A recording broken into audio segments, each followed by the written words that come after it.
अशाच ताज्या व महत्त्वाच्या घडामोडी जाणून घेण्यासाठी आमच्या महाराष्ट्र समाचार न्यूज चॅनलला लाईक, सबस्क्राईब व शेअर करा.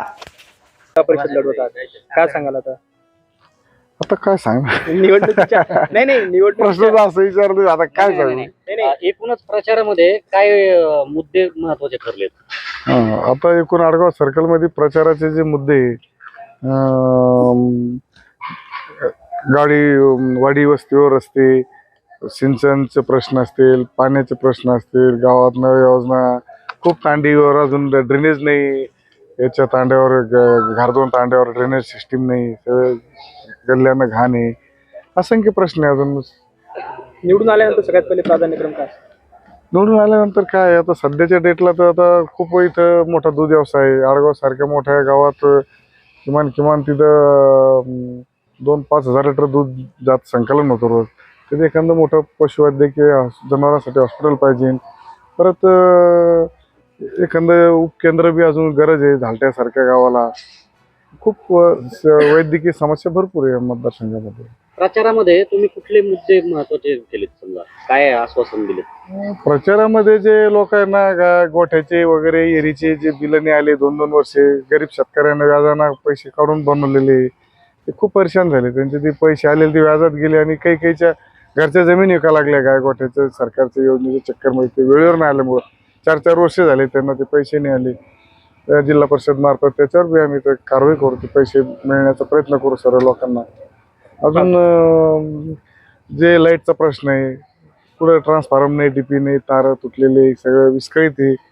सौरवर चालवा म्हणतं सरकार. सौरवर तर ठीक आहे, चांगली गोष्ट आहे ती सौर एनर्जी, पण ते इतकं त्याचं चालू नाही राहिलं आणि भेटून नाही राहिलं लोकांना.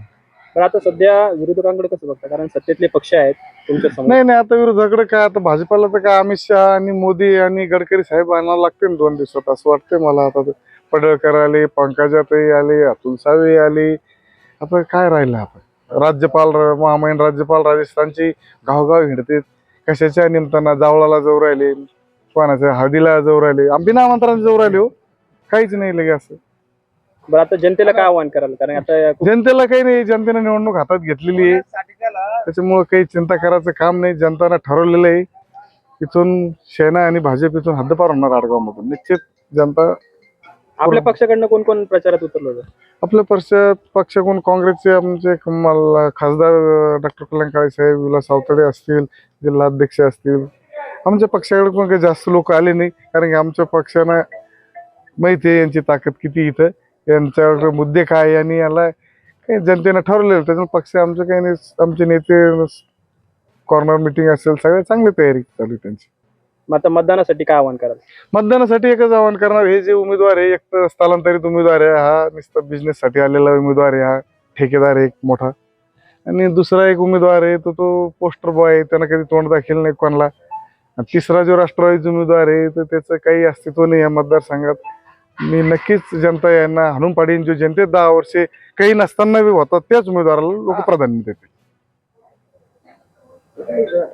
तर हा संताप इन कॅश करण्यासाठी वगैरे तुमचा मतदारांसोबत काय कसा डायलॉग झालेला आहे? नाही, सरकारच्या कामावर तर लोक नाखुशच येतात, काही शंकाच नाही. आणि यांना जे आता वारेमाप धनाचा वापर करीत आहे, इतक्या माझ्यासारख्या ग्रामपंचायतला लढणाऱ्या उमेदवाराला जरा पूर्ण याला मंत्रिमंडळ आणावं लागतं, ते निश्चित यांचा पराभव आहे असं दिसतंय मला तरी.